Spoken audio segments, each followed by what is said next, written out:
साथियों, सभी लोगों को जय महाराजा सुहेलदेव पासी।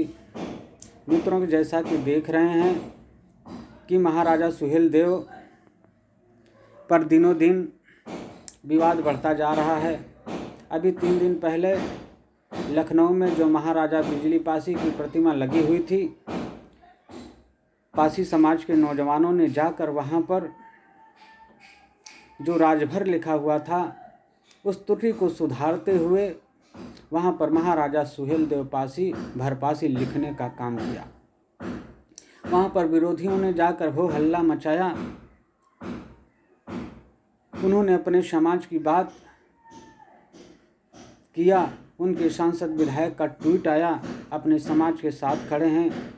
लेकिन दुख इस बात का है कि इतना महाराजा सुहेलदेव पासी पर विवाद होने के बावजूद भी, हो हल्ला मचने के बावजूद भी, पासी समाज के जितने भी सांसद और विधायक हैं अभी तक किसी की जुबान नहीं खुली है। लेकिन पासी समाज के नौजवानों को और पासी समाज के लोगों को इन सांसद और विधायकों के भरोसे भी नहीं रहना है। अपने ऐतिहासिक धरोहर को बचाने के लिए नौजवानों को साथ देना होगा और नौजवानों को आगे आकर जिस तरीके से संघर्ष कर रहे हैं इस तरीके से संघर्ष करना होगा, तभी पासी समाज का ऐतिहासिक धरोहर सुरक्षित रहेगी। मित्रों, जैसा कि आप जानते हैं कि पासी समाज के इतिहास को दबाने के लिए तमाम शक्तियां आज भी काम कर रही हैं। पहले इस देश के सामंतवादियों ने पासी समाज के इतिहास को दबाया और उसके बाद अब 1585 की बात करने वाले, दलितवाद की बात करने वाले, बहुजनवाद की बात करने वाले भी पासी समाज के इतिहास को दबाने में कोई कोर कसर नहीं छोड़ा है।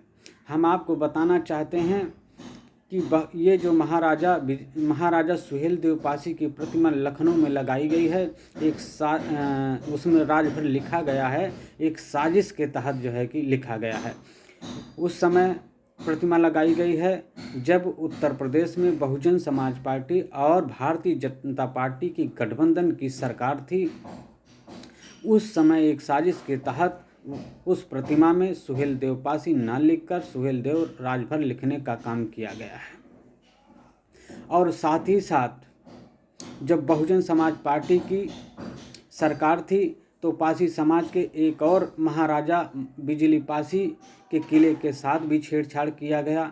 महाराजा बिजली पासी का किला लगभग 170 बीघे में था और वर्तमान समय में सिर्फ 70 बीघे में सिमट कर रह गया है।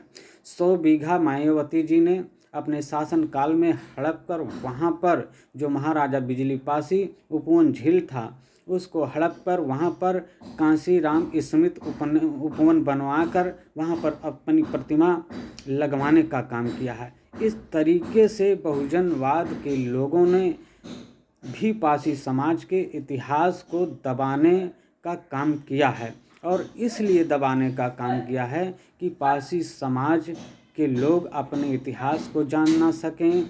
अगर पासी समाज के लोग अपने इतिहास को जान जाएंगे तो उनका स्वाभिमान जाग जाएगा और स्वतंत्र सत्ता स्थापित करने की बात करने लगेंगे। इस साजिश के तहत ऐसा पासी समाज के ऐतिहासिक धरोहरों के साथ छेड़छाड़ किया गया है, उसको दफन करने का काम किया गया है। और कहा भी जाता है कि किसी भी समाज को मानसिक गुलाम बनाना है, गूंगा बहरा बनाना है तो उसके इतिहास को दफन कर दीजिए। और इसी तरीके से पासी समाज को एक साजिश के तहत उनके इतिहास को धीरे धीरे दफन करने का काम किया जा रहा है। लेकिन पासी समाज के नौजवानों ने जो बीड़ा उठाया है, जो क्रांतिकारी कदम उठाया है पासी समाज की धरोहरों को बचाने के लिए, मैं नौजवानों से ये अपील करता हूँ कि ये क्रांति की मशाल रुकने नहीं चाहिए और आने वाले दिनों में नौजवान जिस तरीके से मुखर हुआ है, समाज का आर्थिक, सामाजिक और राजनीतिक भविष्य सुरक्षित समाज का नौजवान ही करेगा। और समाज के लोगों से, नौजवानों से ही उम्मीद रखनी चाहिए, क्योंकि सांसद और विधायक इस मुद्दे पर कभी कोई नहीं बोलेगा। इसलिए नहीं बोलेगा कि अगर वो समाज की बात कर देगा, अपनी बात कर देगा, तो उसका आने वाले दिनों में टिकट कट जाएगा। इसलिए जो समाज के अन्य पार्टियों में सांसद और विधायक हैं, वो पार्टी के गुलाम हैं, आपके समाज की बात वो कभी नहीं कर पाएंगे।